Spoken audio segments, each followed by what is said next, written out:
प्रश्नावली 4.4 है। इसमें क्वेश्चन नंबर 1 के लिए यहाँ पर निर्देश लिखा गया है। प्रश्न में कहा गया है निम्न द्विघात समीकरणों के मूलों की प्रकृति ज्ञात कीजिए। यदि मूलों का अस्तित्व हो तो उन्हें ज्ञात कीजिए। देखिए, मूलों का अस्तित्व तब होगा जब d का मान 0 से बड़ा हो या 0 के बराबर होता है, तभी उस द्विघात समीकरण का हल प्राप्त होता है। यदि d का मान 0 से छोटा होगा तो वह द्विघात समीकरण का अस्तित्व नहीं माना जाएगा, अर्थात उसके कोई भी हल नहीं प्राप्त होंगे। तो देखिए, द्विघात समीकरणों के लक्षण, अस्तित्व ज्ञात करने के लिए यहाँ कुछ नोट में लिखे गए हैं पॉइंट्स। जैसे पहला पॉइंट है, यदि d, यहाँ पर d विविधकर के लिए प्रदर्शित किया गया है। यदि d का मान 0 से बड़ा हो तो उस समय दोनों मूल वास्तविक होते हैं परंतु असमान होते हैं। कहने का मतलब दोनों अलग अलग होते हैं, एक प्लस में तो दूसरा माइनस में होता है। और दूसरा है, यदि d बराबर 0 हो तो दोनों मूल वास्तविक तथा समान होते हैं। यदि आप विविधकर हल कर रहे हैं और विविधकर का मान 0 के बराबर आ रहा है, तब उस समय उस द्विघात समीकरण के दोनों मूल आपस में बराबर होंगे और वास्तविक होंगे। तीसरी स्थिति है, यदि d का मान 0 से छोटा हो तो मूल काल्पनिक होंगे। कहने का मतलब उसके कोई भी हल नहीं होंगे। चौथा नंबर है, यदि d का मान पूर्ण वर्ग प्राप्त हो तो, जैसे आपने मानकर चलिए कि विविधकर को हल करना प्रारंभ किया और d का मान 16 हो जाए या 36 प्राप्त होता है, तो ये 36 जो है एक पूर्ण वर्ग संख्या, क्योंकि 6 का वर्ग करेंगे तो इतना हो जाएगा। तो d का मान जब एक पूर्ण वर्ग संख्या प्राप्त होता है तो उस समय उस द्विघात समीकरण के जो मूल होते हैं वो परिमेय भी होते हैं, वास्तविक भी होते हैं तथा असमान होते हैं। पांचवा नंबर, यदि d का मान 0 से बड़ा या बराबर हो तो मूल वास्तविक रैखिक गुणन खंडन होंगे। ये 5 नोट में पॉइंट लिखा गया है। अब इन्हीं की सहायता से ये जो क्वेश्चन नंबर 1 का पहला भाग है, इसकी प्रकृति बताना है। प्रकृति का मतलब इसका लक्षण हमें बताना है कि ये वास्तविक होगा या असमान है, कि काल्पनिक होंगे या पूर्ण वर्ग है, परिमेय है, जो भी होंगे इनकी प्रकृति बतानी है। और यदि इनका अस्तित्व हो रहा है तब उस मूल को भी बताना होगा जो इनके हल होंगे। मूल का मतलब यहाँ हल से प्राप्त है। तो सबसे पहले d का मान ज्ञात करने के लिए आपको द्विघात समीकरण के व्यापक समीकरण से तुलना करना होगा दिए गए समीकरण को, जो कि ax² + bx + c बराबर 0 होता है। तो लिखेंगे से तुलना करने पर जब तुलना किया जाएगा तो a बराबर 2 प्राप्त होगा और b बराबर -3, c बराबर 5। इसकी सहायता से आपको विविधकर ज्ञात करना है और इसका फार्मूला होता है d बराबर b² - 4ac। b के स्थान पे आप -3 रखेंगे, इसका स्क्वायर हो जाएगा, माइनस में 4 × a का मान 2 है और c का मान 5 है। 3 का वर्ग करेंगे जो कि माइनस में +9 हो जाएगा, और यहाँ पे जब गुणा करेंगे तो 5 दूनी के 10 और 10 का गुणा 4 में करेंगे तो यहाँ पर 40 प्राप्त होगा। अब जब इसको घटाएंगे आप तो माइनस में 31 प्राप्त होगा। देखिए, ये d का मान माइनस में 31 हो गया। तो आप देखिए यहाँ पर तीसरा वाला जो नोट में है, यहाँ पर पॉइंट दर्शाया गया है कि यदि d का मान 0 से छोटा हो तो मूल काल्पनिक होंगे। कहने का मतलब उसका कोई भी हल नहीं होगा। तो यहाँ d का मान क्या है, -31, और आप जानते होंगे कि -31 जो होगा वह 0 से छोटी संख्या होती है। इसका मतलब तो ये जिसका मान होगा वह 0 से भी छोटा होगा। तो यहाँ पर दर्शाएंगे चूँकि d 0 से छोटा है, दिए गए द्विघात समीकरण के मूल काल्पनिक होंगे, अतः द्विघात समीकरण अस्तित्व में नहीं है क्योंकि इसके कोई भी हल नहीं प्राप्त हो रहे हैं। दूसरा भाग है क्वेश्चन नंबर 1 का। इसमें भी मूलों की प्रकृति ज्ञात करनी है। प्रकृति में यदि उनका अस्तित्व होगा तो उन्हें ज्ञात भी करना होगा। तो दूसरे वाले भाग को ax² + bx + c बराबर 0 से यहाँ पर तुलना किया गया है। जब तुलना करेंगे तो a बराबर 3, b बराबर -4 करड़ी में 3 और c के बराबर 4 प्राप्त हुआ है। तो सबसे पहले विविधकर ज्ञात किया जाएगा। विविधकर का फार्मूला होता है d बराबर b² - 4ac। b के स्थान पे लिखा जाएगा -4 इंटू करड़ी में 3, इसका स्क्वायर हो जाएगा -4 इंटू a का मान 3 है और c का मान 4 है। यहाँ पर देखिए माइनस का जब वर्ग करेंगे तो प्लस हो जाएगा। 4 का वर्ग 16 और वर्ग से जब करड़ी कट जाएगी तो 3 गुणा करेंगे तो यहाँ पर 48 प्राप्त होगा। और यहाँ देखिए 4 चौका 16 3 48, जब इनको हल करेंगे तो यहाँ पर 0 प्राप्त होगा। तो देखिए d का मान क्या आ गया 0। यहाँ लिखा गया है यदि d बराबर 0 हो तो दोनों मूल वास्तविक तथा समान होंगे। मतलब इसका जो भी हल प्राप्त होगा वह मूल आपस में बराबर भी होंगे और वास्तविक भी होंगे। तो यहाँ पर लिखा जाएगा चूँकि d बराबर 0 है इसलिए मूल वास्तविक तथा समान होंगे। अब देखिए इसका अस्तित्व है तो इसलिए हम लोग इसको ज्ञात का अस्तित्व होगा तब उन्हें ज्ञात करने की 3 विधियां होंगी। पहला नंबर आप सूत्र का प्रयोग करके भी उन्हें ज्ञात कर सकते हैं, दूसरा नंबर मध्य पद को विभाजित करके भी ज्ञात कर सकते हैं और तीसरा नंबर होगा पूर्ण वर्ग बनाकर। तो इनमें से किसी भी विधि का यहाँ पर प्रयोग किया जा सकता है, क्योंकि प्रश्न में यहाँ ये नहीं कहा गया है कि द्विघाती सूत्र यानी सूत्र का प्रयोग करके हल कीजिए। तो हमारी मर्जी, हम किसी भी प्रकार से इसे हल कर सकते हैं। तो इन्हें हम पहले सूत्र के द्वारा हल करने जा रहे हैं। जब सूत्र के द्वारा हल करेंगे तो माइनस चिन्ह जैसे वैसे रहने दीजिए।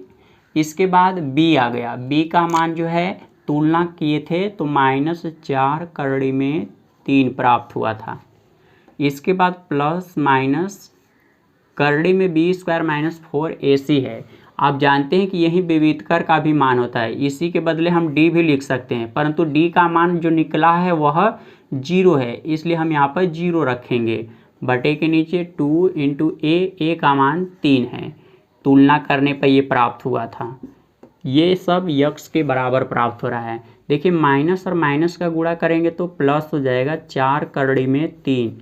यहाँ जब इसका वर्गमूल निकालेंगे तो 0 प्राप्त होगा, प्लस माइनस 0 और बटे के नीचे 2 करड़ी में 3। अब आपको ये भी मालूम होगा कि किसी भी संख्या में 0 जोड़ा जाए या घटाया जाए तो उस संख्या में कोई परिवर्तन नहीं होता है। इसका मतलब यक्स के बराबर हम लिख सकते हैं 4 करड़ी में 3 बटे के नीचे 2 करड़ी में 3। आप यहाँ पर करड़ी में 3 को नीचे भी ला सकते हैं। नीचे लाने के लिए आपको परमेयीकरण करना होगा। परमेयीकरण का मतलब होता है कि जितना करड़ी है उसका उसी से गुणा कर देंगे तो वहाँ से वो करड़ी समाप्त हो जाएगी। तो हमने करड़ी में 3 का ऊपर गुणा किया तो करड़ी में 3 का नीचे भी गुणा होगा। अब करड़ी से करड़ी जो होगी वो कैंसिल हो जाएगी, तो 4 और गुणे 3 हो जाएगा, क्योंकि करड़ी से करड़ी कैंसिल हो गई है, गुणा करने पर 3 प्राप्त हुआ है। अब नीचे देखिए क्या प्राप्त होगा, 2 गुणे 3 गुणे करड़ी में 3, तो 3 से 3 विभाजित हो जाएगा और 2 से 4 को विभाजित करना है, तब यक्स बराबर 2 बटे के करड़ी में 3 प्राप्त होगा। यहाँ पर यक्स का एक मान प्राप्त हुआ है।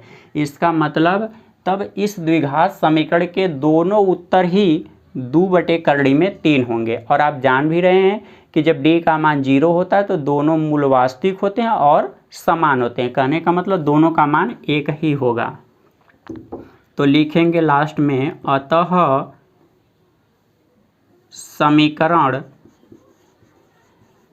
यहाँ द्विघात समीकरण भी लिख सकते हैं, का मूल 2 करड़ी में 3 कामा 2 करड़ी में 3 है। तो ये तो सूत्र के द्वारा हल किया गया है। इसको आप चाहें तो मध्य पद को विभाजित करके भी हल कर सकते हैं। तीसरा भाग है क्वेश्चन नंबर 1 का।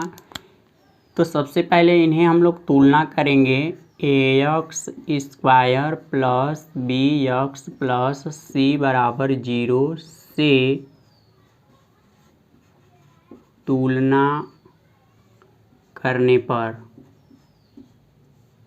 जब यहाँ तुलना किया जाएगा तो a बराबर 2, b बराबर -6, c बराबर 3 प्राप्त होगा।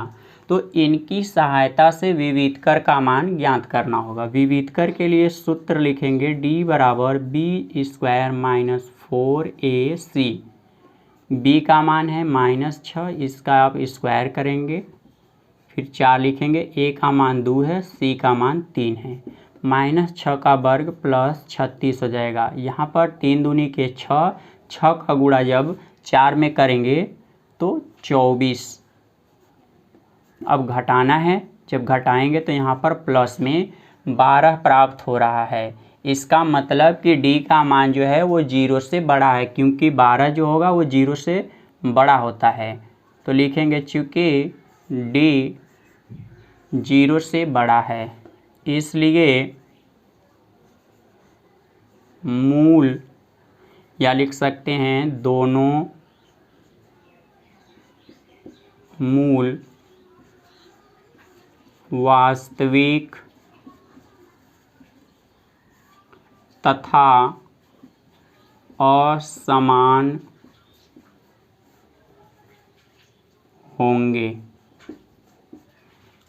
इसका मतलब उन्हें ज्ञात किया जा सकता है, वे अस्तित्व में हैं, और जब अस्तित्व में होंगे तो उन्हें ज्ञात भी करना है।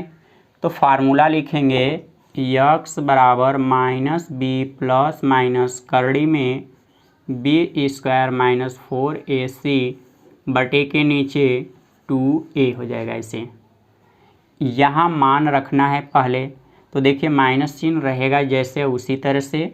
b का मान -6 है, इसके बाद प्लस माइनस करड़ी में ये b² - 4ac है, जबकि देखिए b² - 4ac का मान जो प्राप्त हुआ है वो 12 है।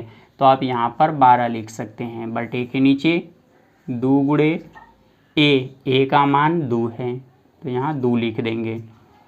इसको और न्यूनतम रूप में लिखना है तो x बराबर ये माइनस और माइनस का गुणा प्लस हो जाएगा, यहाँ पर +6, इसके बाद प्लस माइनस 12 है, तो 12 को आप 4 गुणे 3 लिख सकते हैं। 4 का वर्गमूल 2 हो जाएगा और करड़े में 3 बटे के नीचे 4। यदि आप ऊपर से 2 कॉमन करते हैं तो ये 4 को विभाजित किया जा सकता है, इसलिए हम लोग अंश में से 2 को कॉमन करेंगे। तो 2 से जब भाग देंगे यहाँ तो 3 प्लस माइनस करड़ी में 3 बटे के नीचे 4। 2 से जब इसे विभाजित करेंगे तो x बराबर 3 प्लस माइनस करड़ी में 3 बटे के 2 प्राप्त होगा। यहाँ पर 2 चिन्ह हैं, इसलिए इसके 2 हल प्राप्त होंगे। पहला, यदि हम लोग प्लस चिन्ह लेंगे तो लिखेंगे प्लस चिन्ह लेने पर, जब प्लस चिन्ह लेंगे तब उस समय x का मान 3 प्लस करड़ी में 3 बटे के 2 होगा। दूसरा नंबर, यदि हम माइनस चिन्ह को रखें यहाँ पर तो लिखेंगे माइनस चिन्ह लेने पर, जब माइनस चिन्ह वहाँ से लिया जाएगा तो x बराबर 3 माइनस करड़ी में 3 बटे के 2। तो देखिए दोनों मूल वास्तविक हैं परंतु असमान है, क्योंकि ये प्लस में तो दूसरा माइनस में आ रहा है वहाँ पर। क्वेश्चन नंबर 2 है, इसमें निर्देश दिया गया है निम्न प्रत्येक द्विघात समीकरण में k का ऐसा मान ज्ञात कीजिए कि उसके 2 बराबर मूल हों। मतलब यहाँ से k का कौन ऐसा मान होगा जो इस समीकरण में रखने पर जब इसका विविधकर ज्ञात किया जाएगा तो उससे मालूम हो जाए कि इस द्विघात समीकरण के दोनों मूल आपस में बराबर और वास्तविक हैं। तो सबसे पहले इस दिए गए समीकरण को ax² + bx + c बराबर 0 से तुलना करके a b c का मान ज्ञात करेंगे और उसके द्वारा विविधकर ज्ञात करेंगे। विविधकर इसलिए ज्ञात करेंगे क्योंकि यहाँ मूल बराबर हैं और मूल जब बराबर होता है तभी तो विविधकर का मान 0 के बराबर होता है। कहने का मतलब d का मान जीरो के बराबर होता है। तो सबसे पहले तुलना किया जाएगा ax square plus bx plus c बराबर 0 से तुलना करने पर जब तुलना करेंगे तो उस समय a बराबर 2, b बराबर k, c बराबर 3 प्राप्त होगा। तो कारण यहाँ पर पहले लिखेंगे, चूँकि दोनों मूल बराबर हैं, यहाँ पर लिखा गया है। और जब दोनों मूल बराबर होते हैं तो उस स्थिति में d का मान जो होता है वो 0 के बराबर होता है। परंतु d बराबर फार्मूला होता है b स्क्वायर माइनस 4ac और इधर 0 हो गया। जो माइनस में 4ac इसे आप दूसरी साइड में भेजेंगे तो b स्क्वायर बराबर 4ac यानी 4 गुणे ac प्राप्त होगा। यहाँ पर अब इनका मान रखेंगे तो b का मान k होगा, k का स्क्वायर करेंगे तो k स्क्वायर प्राप्त होगा,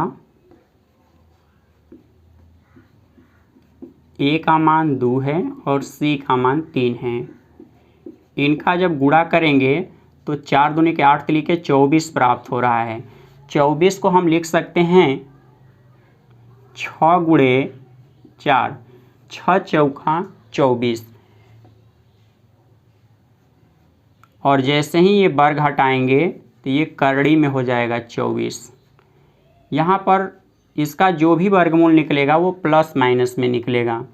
तो k का मान प्लस माइनस, अब 24 को इस तरह से लिख दीजिएगा करड़ी में 6 गुणे 4 और 4 का वर्गमूल निकलेगा 2, प्लस माइनस 2 करड़ी में 6। यही k का मान है जिसके लिए इस समीकरण के मूल आपस में बराबर हैं। ये क्वेश्चन नंबर 2 का पहला भाग था। अब इसका जब दूसरा भाग हल करेंगे, यहाँ दिया गया है, दूसरे भाग को हल करने के लिए सबसे पहले इस ब्रैकेट को हल करिए। kx का गुणा जब x में करेंगे तो kx स्क्वायर प्राप्त होगा। kx का गुणा जब -2 में करेंगे तो -2kx प्लस 6 बराबर 0 प्राप्त होगा। इस समीकरण में भी कहा गया है कि k का मान ज्ञात कीजिए जिसके लिए वह समीकरण के मूल जो होंगे वो आपस में बराबर होंगे। तो यहाँ पर सबसे पहले तुलना करेंगे ax square plus bx plus c बराबर 0 से तुलना करने पर जब तुलना करेंगे यहाँ पर तो a बराबर k, b बराबर -2k, c बराबर 6 प्राप्त होगा। फिर कारण लिखेंगे, चूँकि दोनों मूल बराबर हैं, यह समान भी लिख सकते हैं, इसलिए d बराबर 0 होगा और d का मान होगा b स्क्वायर माइनस 4ac बराबर 0।